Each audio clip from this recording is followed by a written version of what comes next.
안녕하세요. 책 읽는 뮤즈입니다. 오늘 소개할 책은 부부가 둘 다 놀고 있습니다.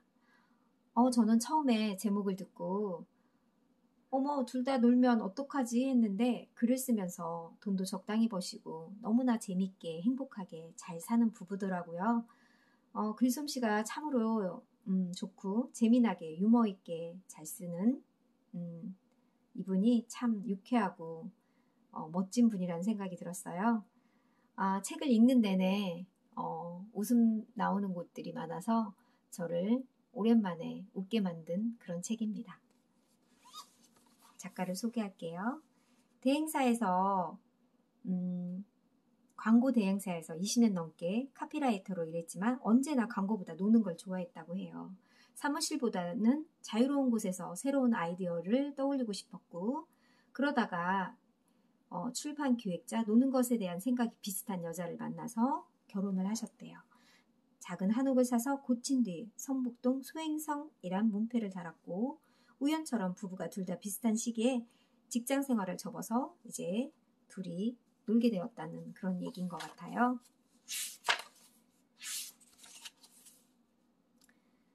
뒤늦게 출판 기획자인 아내를 만나 동거하다가 결혼했다. 나는 초혼, 아내는 재혼이었다. 아이는 없고 고양이 순자와 산다. 작은 한옥을 사서 고친 뒤 성북동 소행성이란 문패를 달았다. 텐마루에 앉아 텅 빈 마당과 하늘을 바라볼 때가 제일 행복하다. 아내는 요리를, 나는 설거지를 좋아한다. 친구들을 불러 밥해 먹이는 걸 좋아한다. 나는 길치, 아내는 장롱 면허라 둘 다 대중교통을 이용한다. 목차 1. 놀고 싶은 남자, 놀 줄 아는 여자. 2. 바보처럼 살아도 큰일 안 나요. 3. 놀면서도 잘 살고 싶어서. 4. 실수담이 많은 남자. 5. 여기는 성북동 소행성. 6. 읽고 쓰고 놀고. 프롤로그. 놀면서도 잘 사는 게 꿈입니다. 나는 다니던 CM 프로덕션의 자존감이 심하게 상하는 일을 겪은 다음날 새벽, 이제는 정말 회사를 그만둘 때가 되었음을 직감했다. 매달 갚아야 하는 은행빚과 생활비를 생각하면 그냥 참고 꾸역꾸역 다니는 게 옳겠지만 아무리 생각해도 그건 내가 꿈꾸던 삶이나 가치관과는 거리가 멀었다. 그리고 이젠 광고 카피라이터로서의 경력도 적고 내가 쓰고 싶은 글을 쓰며 살고 싶은 마음도 간절했다.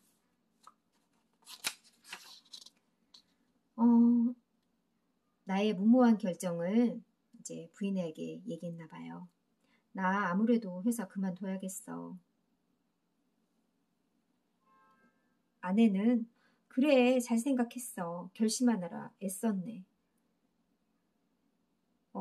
아내는 카쉐어링 서비스에서 차를 빌려 회사에 있던 책과 짐을 모두 싣고 집으로 왔을 때도 진심으로 축하해줬다고 해요. 그냥 말로만 해주는 게 아니라 한 달짜리 제주도 여행까지 선물해 주셨다고 합니다. 아내분이 참 멋지시네요. 나는 그곳에서 새벽마다 일어나 혼자 산책을 하고 이 책에 초고를 비롯한 이런저런 글들을 썼다. 도시형 한옥 수리하기 제목으로 글을 연재도 했고 인터넷 포털 메인 화면에 자주 올라와 많은 사람의 관심을 받았다. 한옥 수리를 지켜보고 매일 글을 쓰는 우리를 보고 사람들이 물었다. 근데 뭐 하시는 분들이에요? 그러면 우리는 이렇게 대답하는 수밖에 없었다. 둘 다 놀고 있습니다. 하하. 솔직히 말하면 이젠 알고 있다. 누구든 회사를 그만두어도 굶어 죽지 않는다는 것을. 스스로 느끼는 막연한 불안감을 걷어낼 수만 있다면 새로운 세상은 열린다.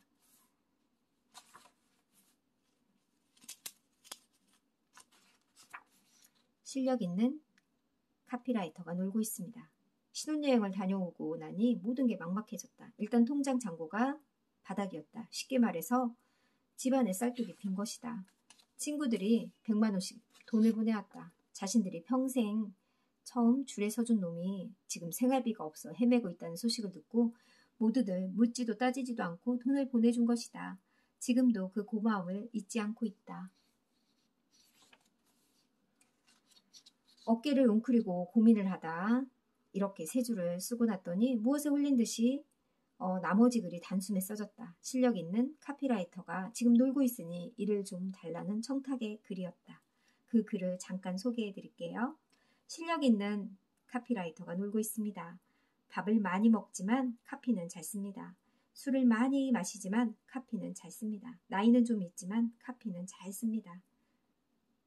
실력 있는 카피라이터가 놀고 있습니다. 실력 있는 카피라이터가 지금 일을 찾고 있습니다. 이름은 편선준.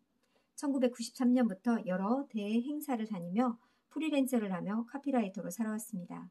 최근에 모친상, 결혼 등을 비롯한 여러 가지 일을 하느라 생업인 광고 일을 좀 등한시했더니 평소에 심각한 얘기 쓰기 싫어서 페북에서 늘 잘 지낸 척만 했더니 언젠가부터 프리랜서 명함을 무색할 정도로 일감이 뚝 끊겼습니다. 그렇습니다. 이건 패친 여러분께 보내는 청탁서입니다. 주변 분들에게 카피라이터가 지금 놀고 있다고 전해주십시오. 혹시 실력 있는 카피라이터 찾는 분께 저를 추천해 주십시오. 그러면 그 은혜 당장 갚지 못하겠지만 고마운 마음에 술 석잔이야 못 사겠습니까? 편성준 배상. 이 글을 SNS에 올렸는데 좋아요가 수백 건이 쏟아졌고 공유도 많이 되었다. 정작 근데 일은 한 건도 들어오지 않았다고 해요. 그리고 다시 일주일 후에 실력 있는 카피라이터가 놀고 있습니다. 2라는 글을 올렸대요. 2를 올리고 난 이후에는 어떻게 됐을까요?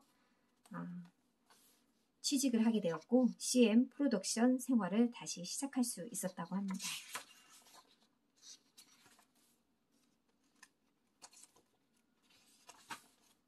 어렸을 때부터 경쟁심이 부족하고 욕심이 없던 나를 보고 어른들은 걱정을 많이 했다. 실제로 사회생활을 하면서도 정무 감각이 없어서 손해를 본다는 얘기도 들었다. 그러나 원래부터 그렇게 태어난 걸 어떻게 하겠는가. 다행히 인복은 좀 있는 편이라 인생이 망가질 정도의 큰일은 당하지 않았다. 완벽한 계획이란 없다. 내가 20년 넘게 다니던 광고회사를 그만두고 놀기 시작하니까 사람들이 다 무슨 계획이 있겠지 생각하다가 글쎄요, 뭐 어떻게든 되겠죠. 속 편하게 찌꺼리는 모습을 보고 혀를 찼다. 만약 돈으로 하고 싶은 걸 다 하며 살 수만 있다면 나는 기꺼이 돈의 노예가 될 용의가 있다.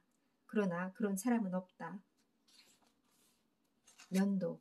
무기수 중에서 끝까지 살아남은 사람은 들어오자마자 구두를 닦는 사람이라고 한다. 죽음의 수용소에서 빅터 플랭클은 아우슈비츠에서 깨진 유리 조각을 주어 매일 면도를 했다고 해요. 어려울 때일수록 마음을 닫고 부지런히 면도를 하자. 그게 제일 유리해서. 오빠는 왜 날 사랑해? 아내는 가끔 내게 물었고 그때마다 나는 이렇게 대답했다. 그게 제일 유리해서. 그러면 아내는 기가 막혀서 웃는다. 그러나 그 기막힌 대답이 결국 정답임을 아내도 알고 나도 안다. 지금 내 옆에 있는 여자를 사랑하는 게 능력이다. 그러니 남자들이여 미련을 버려라. 당신 옆에 있는 여자를 사랑하라. 그것만이 가장 확실한 행복이다. 노력은 하고 있습니다. 애는 안 낳으세요? 그래도 애를 낳아야죠. 인생에서 애 키우며 살 때가 제일 큰 행복인데.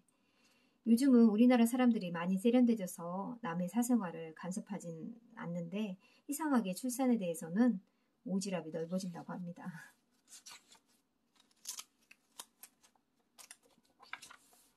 인간은 그리 간단한 생물이 아니다. 보면 볼수록 파면 팔수록 새로운 점이 나오는 화수분 같은 존재다.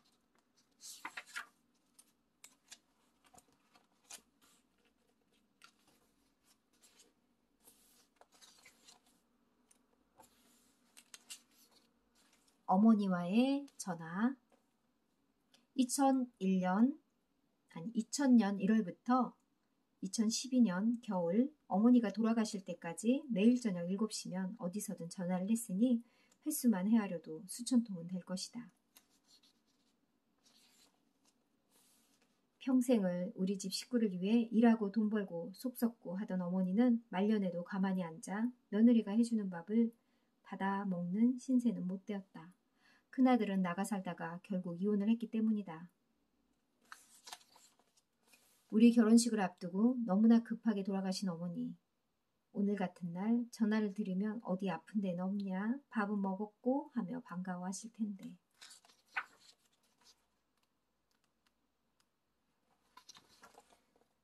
놀면서도 잘 살고 싶어서 남편이라는 직업. 아내는 가끔 집에서 내게 고래고래 소리를 지를 때가 있다. 내가 여보 왜 이렇게 소리를 지르고 그래? 하고 물으면 그럼 내가 당신한테 소리를 지르지 누구한테 가서 이렇게 소리를 질러보겠어? 하면서 계속 소리를 지른다. 아내는 가끔 얼토당토하는 말을 나에게도 할 때도 있다. 내가 여보 그럼 엉터리 같은 소리를 어디서 하겠냐고. 아니 그럼 내가 당신한테 이런 소리를 하지 어디 가서 이런 바보 같은 얘기를 해보겠어? 하고 반문한다. 남편은 참 재미있는 직업이다. 또다시 심야 택시. 저는 어머니가 3년을 꼬박 앓다가 돌아가셨는데 돌아가시기 전에 아파트 한 채를 병원비로 다 쓰고 가셨어요. 근데 그 뒤로 아무리 열심히 일을 해도 이게 복귀가 안 되네 하고 기사 아저씨가 말씀하셨대요. 저는 어머니가 너무 갑자기 돌아가셔서 그게 정말 가슴 아팠는데 이렇게 말을 하고 기사와 손님이라는 관계를 망각한 채 우리는 죽을 때에 대해서 금방 죽는 것도 복이라면서 자연스럽게 얘기를 했대요. 나도 우리 부부 둘이 재밌게 살다가 같이 죽는 게 작은 소원이라고 얘기했다. 우리는 서로 알아서 잘 죽자는 이상한 인사를 하고 헤어졌다. 밤 12시 52분이었다. 약간의 거리를 둔다 라는 책에서 유난히 재미없는 사람들의 공통점은 대부분 실패담이 없다는 것이다. 그렇다고 실패를 자랑할 것까지는 없지만 적어도 실수를 두려워하거나 창피해 하지 않는 게 필요하다고 생각한다. 자, 내년에도 새로운 실수담을 만들어보자. 그리고 재미있는 사람이 되자. 그중 몇 개가 언젠가는 성공담으로 변할지도 모르지 않는가? 실수담이 많은 사람이 부자다. 나에겐 커다란 실패담보다 어이없는 실수담이 많다. 일요일에 혼자 등교를 한 것이다. 어렸을 때의 얘기인 것 같아요. 나이가 들어서도 나의 건망증과 부주함은 개선되지 않고 오히려 기계를 잘 다루지 못하는 기계침도 추가되었고 길을 까먹는 길치 성향도 추가되었다고 합니다.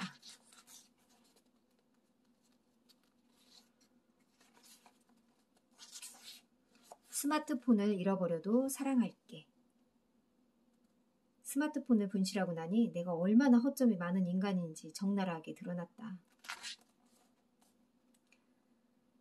일단 집에 있던 아이폰 유심칩을 사서 끼웠다. 아내는 휴대폰을 잃어버렸더라도 사랑하니까 너무 심란해하지 말라고 말했다. 나는 이런 남편을 사랑하느라 당신도 힘들겠다고 아내를 위로했다. 참 재밌는 부부죠. 휴대폰이 돌아오니 다시 살 것 같았고 세상도 조금 긍정적으로 보이기 시작했다. 아내에게 전화를 했다. 그리고 박수에게도 전화를 했다. 스마트폰 하나에 이렇게 울고 웃는 것을 보면 나도 어쩔 수 없는 스마트형 인간인 모양이나 보다.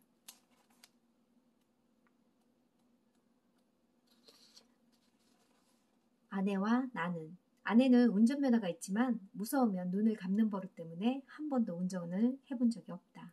나는 운전면허가 있지만 이미 차를 탄 지 10년이 지났고 이젠 필요할 때 렌터카를 빌려 가끔 운전을 한다. 사실 운전이 좀 싫고 무섭다. 눈을 감는 버릇 그 말이 너무 웃기네요.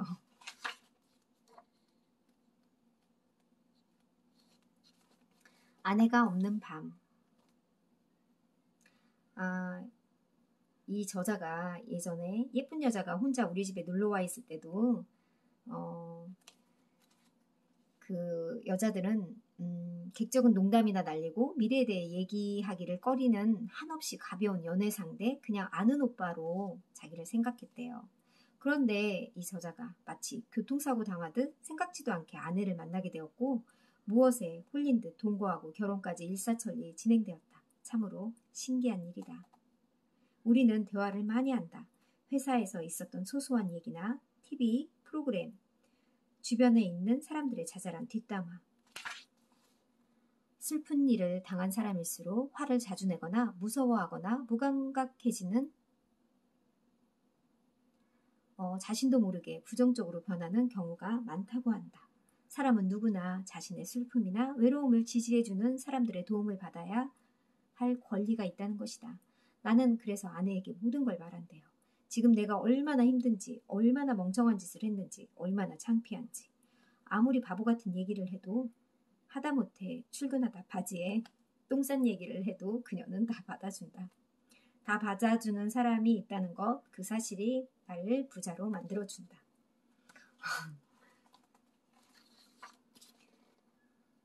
지방으로 여행을 떠나기 일주일 전쯤 차를 빌려 운전 연습 삼아서 여기저기 돌아다녔나 봐요. 렌터카 회사 사장님이 그러니까 주차 요원하고 시비가 붙어가지고 타이어가 찢어졌대요. 그래서 회사 사장님이 타이어 6만 원 중에서 3만 원을 보조해줘서 다시 정상으로 돌아올 수 있었다고 해요. 우리는 평소에 전혀 관심도 없던 스마트팜에 대해 열심히 공부하고 취재를 다녔는데 고속도로 출구를 찾다가 수십 킬로미터 돌아갈 때 나를 쳐다보며 아내가 한숨을 쉬었대요. 그러다가 전북 김제에서 취재를 마치고 나오다가 농가 바로 앞에서 배수로에 바퀴가 빠져 긴급하게 보험사를 부르기도 했대요. 바퀴가 빠진 내 차를 끌어내주려다가 농북의 차까지 수렁에 빠지는 바람에 그 보험사 직원은 차를 2대나 건져야 했대요. 농부의 말로는 그 배수로에 바퀴를 빠뜨리는 사람이 1년에 한 번 있는데 이번엔 그게 당신이라고 하면서 웃었다고 합니다. 운전을 하는 바람에 즐거운 일도 많았다. 일단 그동안 차가 없어서 포기했던 맛집들을 조금 더 쉽게 찾아다닐 수 있었다. 광주나 남원 등에서 만난 맛집들은 잊을 수가 없다.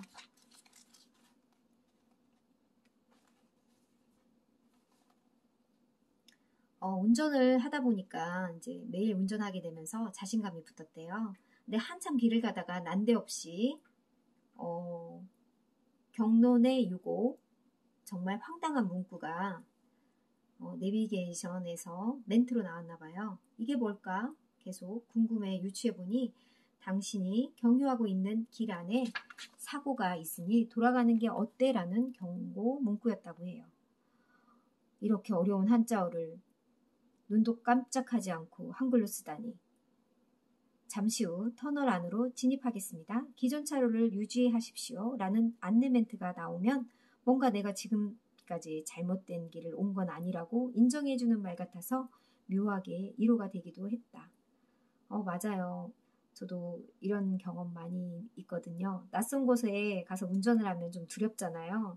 그런데 이런 멘트가 나오면 기분이 좋아지고 조금 자신감이 생기죠. 창조라고 써놓고 보면 거창한 말이지만 사실 사람에겐 모두 크리에이터의 능력이 필요하고 어느 정도는 타고나기도 한다. 틈나는 대로 읽고 보고 쓰는 것이다. 카피는 카피라이터만 쓰지 않는다. 시도 시인만 쓸 수 있는 건 아니다. 평소 부지런히 책을 읽고 영화를 보고 메모하는 사람들을 만나보면 활기차고 재미있다. 늘 뭔가 새로운 걸 접하고 있기 때문이다. 맞아요. 이런 식으로 평생 이렇게 살아도 참 좋을 것 같아요. 책과 영화를 보고 메모하는 사람. 저도 그래 볼게요.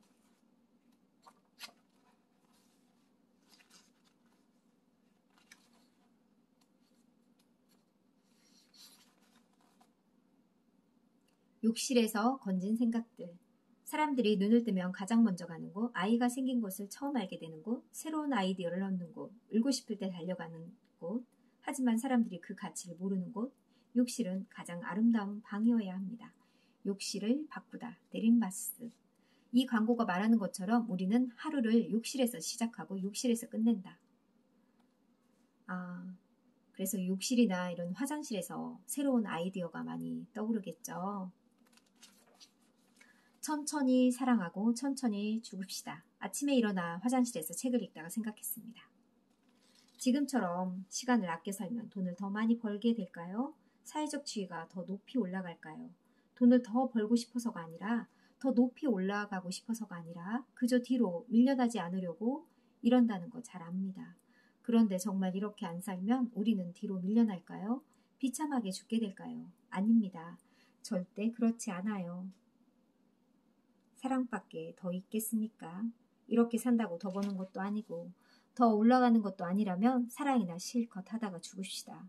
사람 그렇게 쉽게 죽지 않아요. 겁내지 말고 게을러집시다. 천천히 사랑하고 천천히 죽읍시다. 화장실에서 앉아서 이런 글을 만들었다고 합니다.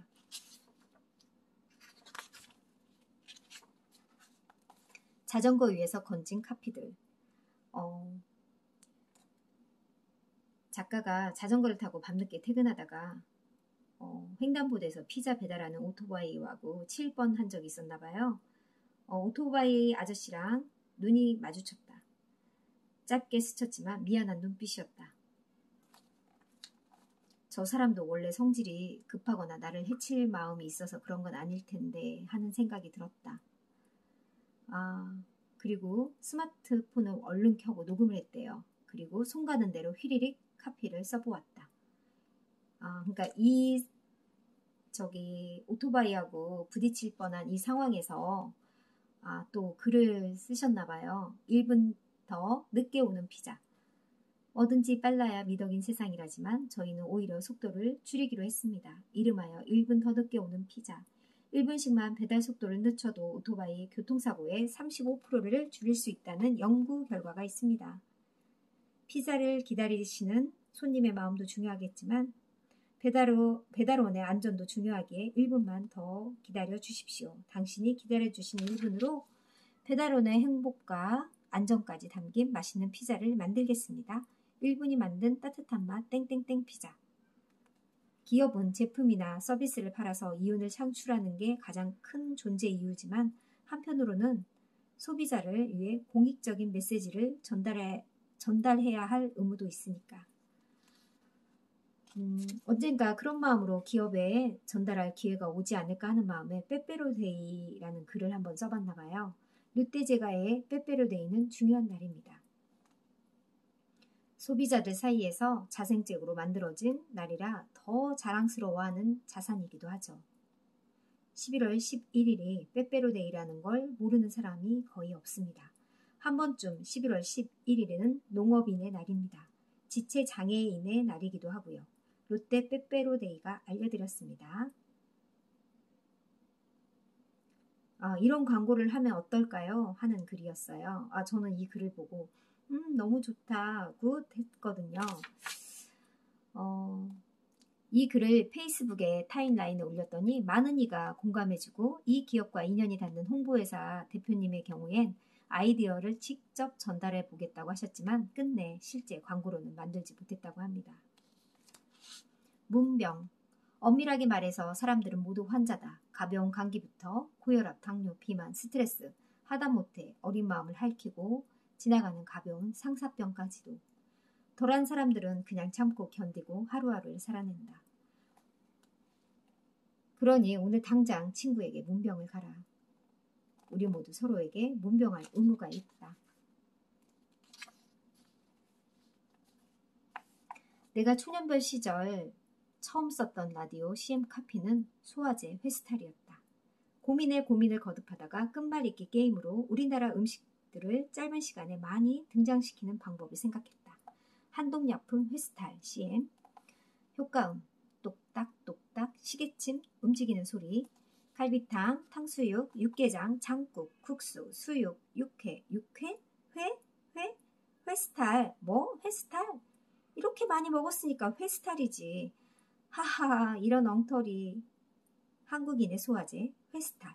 결과는 대만족이었다.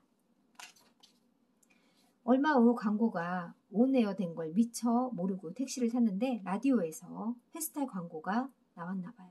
아저씨, 지금 나오는 광고 제가 만든 거예요. 영문을 몰라 하던 기사 아저씨도 내 설명을 듣고는 광고 내용이 재밌다면서 칭찬해 주셨다. 수많은 라디오 광고 카피를 썼지만 회스탈 광고만큼은 잊을 수가 없다. 저도 이 광고 기억하는데 이분이셨군요. 고지식한 책 읽기. 좋아하는 작가가 새 책을 출간한다는 소식을 들으면 바로 인터넷으로 주문해서 읽는 경우도 있지만 약간 기다렸다가 일부러 천천히 구입할 때도 있다. 그의 글을 너무 좋아해서 약간의 준비 기간이 필요하다고나 할까? 정말 말도 안 되는 변명 같지만 평론가 신영철의 새 책을 구입할 땐 늘 내 마음이 그렇다. 어느 날 점심시간에 서점에 가서 벼르고 있던 신영철의 산문집 슬픔을 공부하는 슬픔을 집어들었다. 한참을 망설이다가 다시 내려놓고 나왔다. 그날 산 다른 책들과 신영철의 책을 번갈아 가면서 읽고 싶지 않아서이기도 했고, 신영철의 책을 읽으면서 다른 책들을 같이 읽을 자신이 없어서이기도 했다. 그만큼 신영철의 문장들은 밀도가 높다.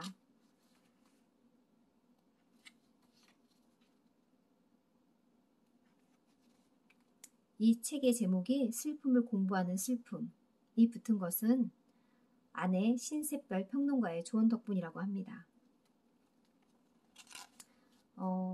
또 지금 이 저자와 아내는 몇 년 전 세월호 특별법 제정을 바라는 마음으로 24시간 금식을 한 적도 있다고 합니다. 2번 산책. 어렸을 때부터 건망증이 심했던 나는 가방, 도시락, 수첩, 유난히 자주 잃어버린 학생이었는데 이 버릇은 회사를 다니면서도 고쳐지지 않았다고 해요. 요즘은 가장 자주 잃어버리는 게 스마트폰이지만 그에 못지않게 자주 잃어버리는 품목이 바로 책이다. 로런 그로프의 운명과 분노를 2번 산 것도 바로 그런 경우다.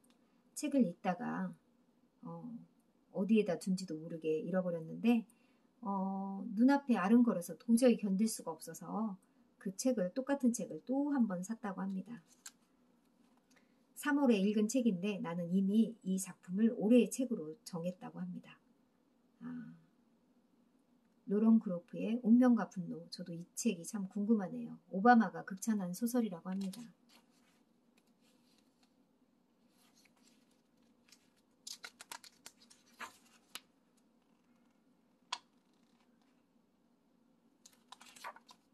창작을 하는 데 있어서 가장 큰 자산은 습작이 아니라 어떻게 살아왔는가 하는 작가의 삶이다. 박완서.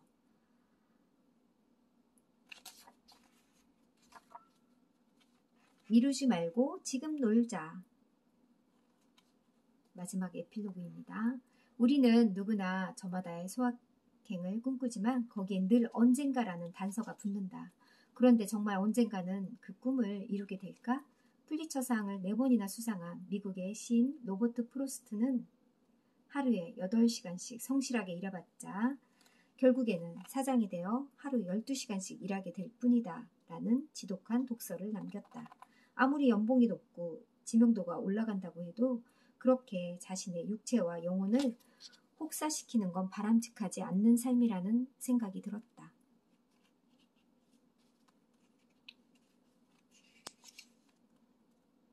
생각해보면 성공이라는 것은 돈을 버는 것과 별 상관이 없다. 인간은 음식 없이 40일, 물 없이 3일을 살 수 있지만 의미 없이는 35초도 견디지 못한다고 한다. 회사를 그만두고 그저 편하게 놀 생각이었던 아내는 며칠을 견디지 못했을 것이다. 책의 제목이 부부가 둘 다 놀고 있습니다. 이지만 사실 우리에게 의미 없이 노는 시간은 거의 없다. 겉으로는 놀고 있는 것처럼 보여도 늘 뭔가 새로운 생각을 하고 기획을 하고 애쓴다. 이 책을 읽은 독자 중 몇 명만이라도 앞만 쳐다보고 달려가는 일상에서 벗어나 가끔 곁눈질도 하게 된다면 더 바랄 게 없다. 마지막으로 에리 프롬이 쓴 글 하나를 소개한다. 진짜 삶을 사는 것에 대한 얘기다. 진짜 삶을 산다는 것은 매일 새롭게 태어날 준비를 하는 것이다. 태어날 준비는 용기와 믿음을 필요로 한다. 안전을 포기할 용기, 타인과 달라지겠다는 용기, 고립을 참겠다는 용기다. 에리 프롬의 나는 왜 무기력을 되풀이하는가 중에서.